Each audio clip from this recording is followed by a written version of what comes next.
warahmatullahi wabarakatuh. Apa kabar teman-teman semua?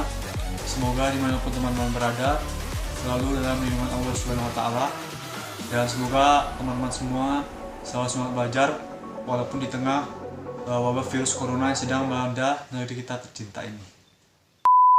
Berbicara mengenai tempe, tentunya sudah tidak asing lagi di telinga kita. Tempe merupakan salah satu contoh produk bioteknologi konvensional yang berbahan dasar kacang kedelai yang difermentasikan dengan bantuan jamur Rhizopus oryzae. Tidak seperti makanan tradisional dari kedelai lain yang biasanya berasal dari Cina ataupun Jepang, tempe ternyata berasal dari Indonesia loh teman-teman. Tidak jelas kapan pembuatan tempe dimulai. Namun, makanan tradisional ini sudah dikenal sejak berabad-abad lalu, terutama dalam tatanan budaya masyarakat Jawa, khususnya di Yogyakarta dan Surakarta. Kata tempe itu sendiri diduga berasal dari bahasa Jawa kuno, di mana pada saat itu terdapat makanan berwarna putih yang terbuat dari tepung sagu yang disebut tumpi.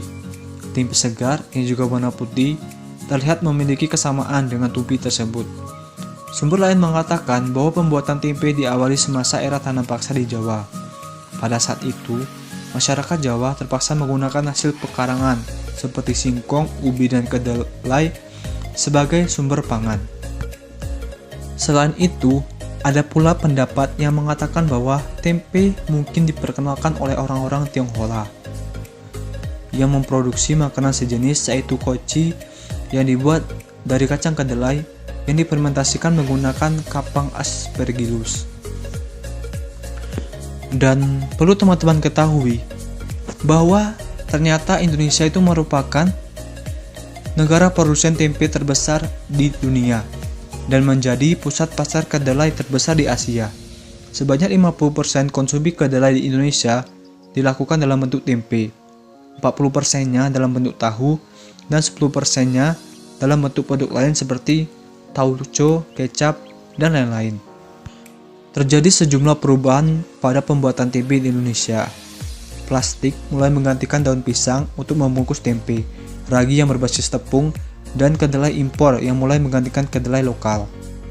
Pada tahun 1984, tempe mulai tersebar ke beberapa negara dunia. Tercatat ada 18 perusahaan tempe di Eropa, 53 perusahaan tempe di Amerika, dan 8 perusahaan tempe di Jepang. Tidak hanya itu, di beberapa negara lain seperti Cina, Taiwan, Sri Lanka, India, Australia, Kanada, Afrika, dan Amerika Latin, tempe juga sudah mulai dikenal.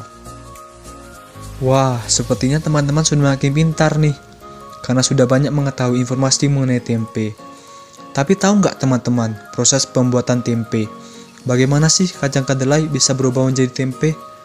Dan apa sih serabut-serabut putih yang ada pada tempe? Nah, untuk mengetahui itu semua, mari kita saksikan video pembelajaran berikut ini. Baiklah teman-teman, di sini saya akan menjelaskan alat dan bahan yang akan digunakan untuk proses pembuatan tempe. Yang pertama yaitu di sini ada baskom, kedua ini adalah panci, alat yang ketiga dan keempat yaitu ini ada mangkok, dan ini ada sampel kedelai yaitu bahan utama pembuatan tempe ini. Alat selanjutnya ada piring, sendok, dan ragi. Untuk alat yang terakhir yaitu ada kompor. Baiklah teman-teman, sekian penjelasan alat dan bahan yang dapat saya paparkan. Untuk tahap selanjutnya akan dijelaskan oleh teman saya. Kali ini saya akan mempraktekkan bagaimana proses pembuatan tempe. Bagaimana caranya? Ini caranya. Pertama, kita masukkan kacang kedelai ke dalam wadah untuk dicuci. Cuci hingga bersih kacang kedelai.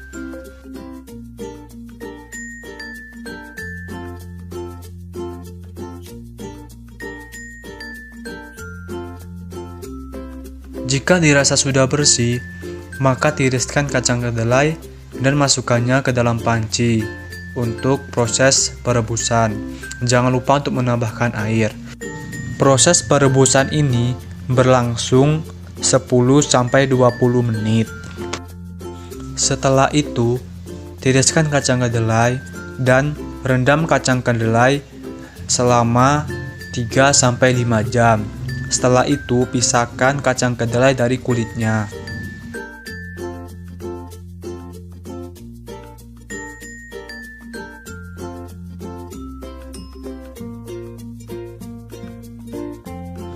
Setelah itu, tiriskan kembali dan masukkannya ke dalam panci. Kemudian dilakukan proses perebusan kedua untuk mematangkan kacang kedelai. Perebusan ini dilakukan hingga airnya mendidih. Kemudian, campurkan kacang kedelai dengan ragi untuk proses fermentasinya.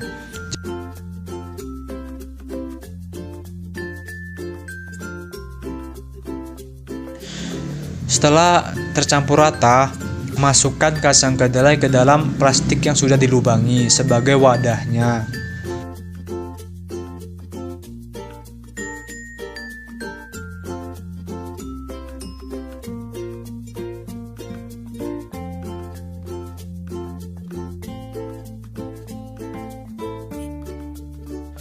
Kemudian simpan kacang kedelai dalam suhu kamar hingga proses fermentasinya terjadi sempurna.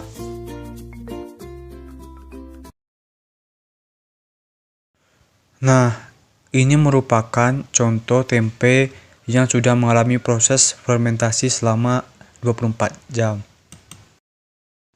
Sedangkan yang ini sudah mengalami fermentasi secara sempurna. Demikianlah proses pembuatan tempe.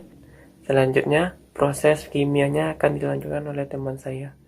Baiklah, di sini saya akan menjelaskan perubahan kimia yang terjadi pada proses pembuatan tempe. Adapun perubahan kimia yang terjadi pada proses pembuatan tempe adalah pada saat inkubasi. Pada saat itulah terjadi reaksi fermentasi. Proses fermentasi yang dilakukan oleh jamur Rhizopus sporangium menghasilkan energi. Energi tersebut sebagian ada yang dilepaskan oleh jamur Rhizopus sporangium sebagai energi panas.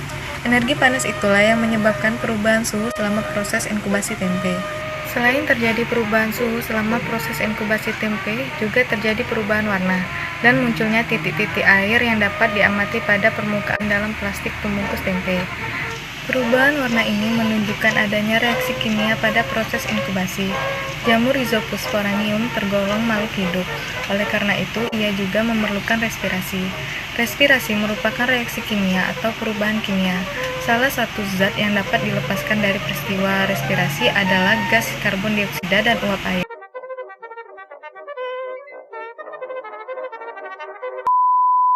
Nah, gimana teman-teman? Sudah tahu kan? Semoga bermanfaat ya.